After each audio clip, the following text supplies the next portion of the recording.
Assalamualaikum warahmatullahi wabarakatuh. Bertemu kembali dengan mata pelajaran fisika. Kali ini kita akan membahas tentang gerak dengan materi jarak, perpindahan, gerak lurus beraturan, dan gerak lurus berubah beraturan. Mari belajar bersama. Materi yang pertama, jarak adalah panjang lintasan yang ditempuh oleh suatu benda yang bergerak dalam selang waktu tertentu. Jarak merupakan besaran skalar yang tidak tergantung pada arah. Perhatikan pada gambar. Gambar yang paling atas menunjukkan sebuah perpindahan dan pergerakan yang segaris. Pergerakan pertama X1, pergerakan kedua X2, pergerakan 3 adalah X3. Di mana jarak tempuh dari ketiga pergerakan tersebut totalnya adalah X sama dengan X1 ditambah X2 ditambah X3. Bagaimana dengan pergerakan yang lain? Perhatikan gambar di bawahnya.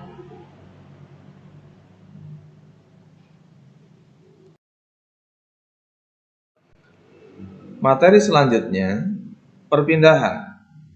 Perpindahan adalah perubahan kedudukan atau posisi dalam selang waktu tertentu. Perpindahan atau simbolnya delta S adalah jarak terdekat dari posisi awal ke posisi akhir. Perpindahan merupakan besaran vektor yang memiliki besar dan arah. Perhatikan gambar. Gambar paling atas menunjukkan sebuah perpindahan dari titik awal ke titik akhir dengan 3 kali pergerakan. Perpindahan pada gerakan tersebut adalah X1 ditambah X2 ditambah X3. Bagaimana jika terjadi perpindahan yang tegak lurus? Perhatikan gambar kedua.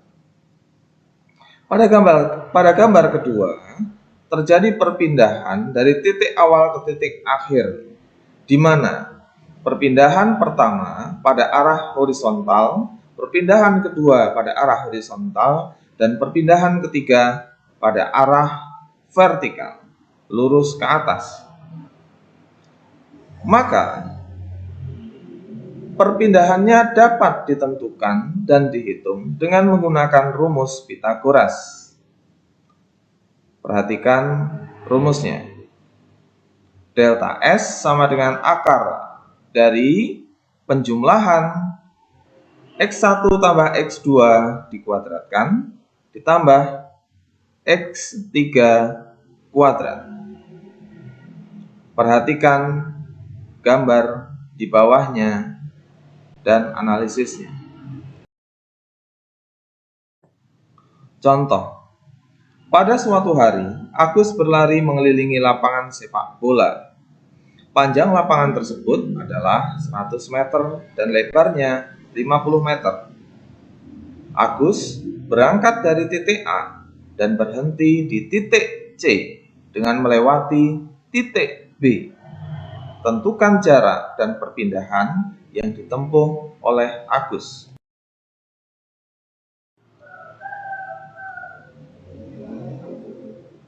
Perhatikan gambar. Jarak tempuh Agus adalah AB ditambah BC. Perhatikan gambar. Jaraknya S sama dengan AB ditambah BC sama dengan 100 ditambah 50 sama dengan 150. Perpindahan Agus yaitu dari A ke C. Delta S sama dengan AC. Perhatikan, AC sama dengan akar dari AB kuadrat ditambah BC kuadrat. Hasilnya 111,8 meter.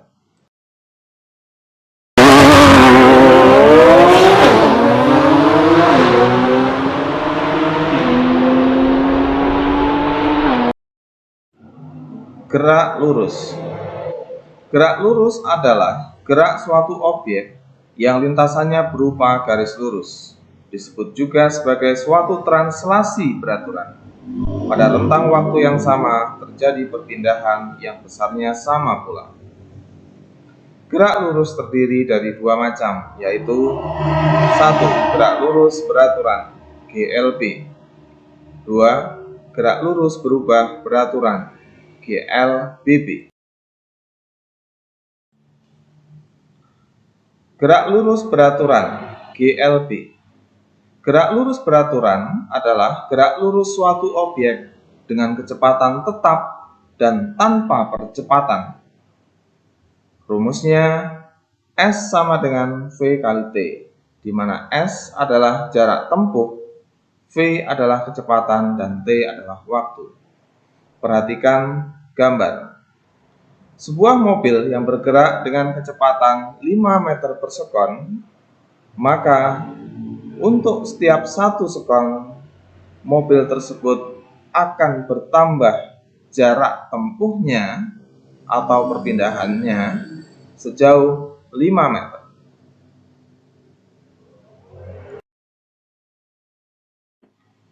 Gerak lurus berubah beraturan GLBB.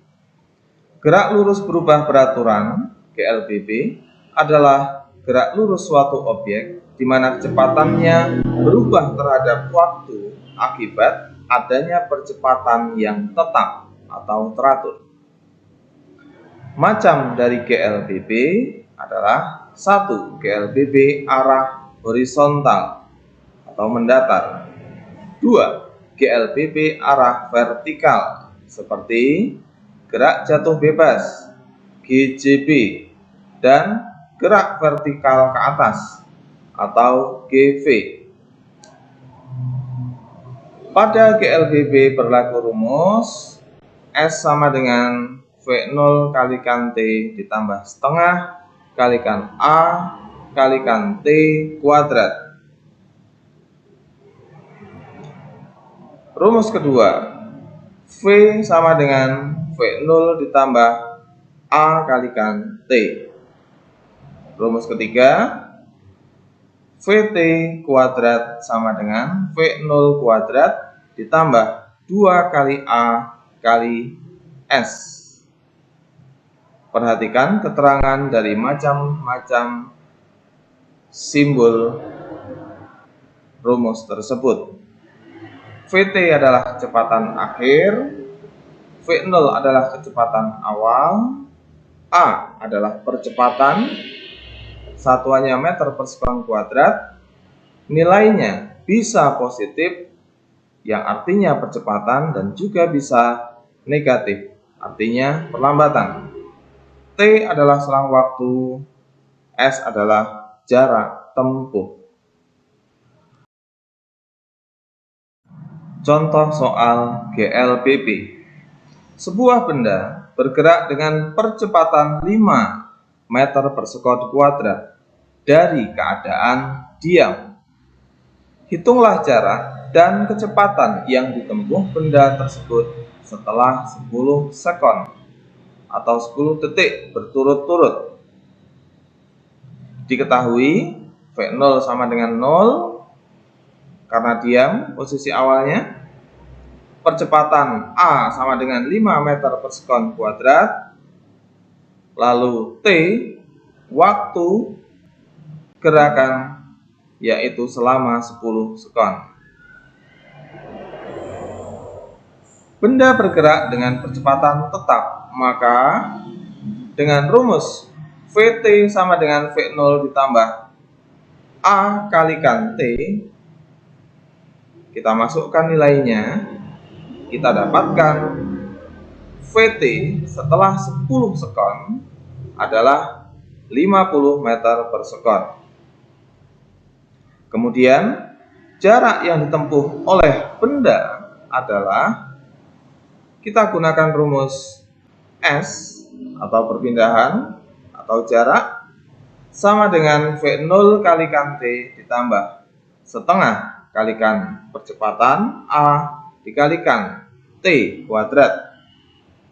Kita masukkan nilainya dan kita dapatkan jarak yang ditempuh benda setelah 10 sekon adalah 250 meter. Agar lebih paham tentang konsep GLBP, mari kita membahas tentang GLBP perlambatan. Contoh soal. Sebuah mobil bergerak dengan kecepatan 216 km per jam. Berapakah percepatan mobil tersebut untuk dapat berhenti pada waktu 10 menit? Untuk mengerjakan ini, kita urai dulu besaran-besaran yang diketahui, yaitu kecepatan awal 180 km per jam, kita konversi dulu menjadi satuan meter per sekon. Nilainya adalah 60 meter per sekon. V2 atau kecepatan akhir adalah 0 meter per sekon. Artinya, kecepatan akhir benda atau mobil adalah berhenti. T1 adalah 0 sekon dan T2 adalah 10 menit atau 600 sekon. Maka percepatan mobil dapat dihitung dengan A sama dengan V2 kurang V1 dibagi pengurangan T2 kurang T1. Hasilnya adalah negatif 0,1 meter per sekon kuadrat. Artinya, tanda negatif menunjukkan gerak mobil mengalami perlambatan. Agar kalian lebih memahami konsep jarak, perpindahan, gerak lurus beraturan, dan gerak lurus berubah beraturan, maka silahkan kerjakan soal-soal berikut ini. Demikian materi fisika kali ini. Ada kurang dan salahnya, Bapak mohon maaf. Wassalamualaikum warahmatullahi wabarakatuh.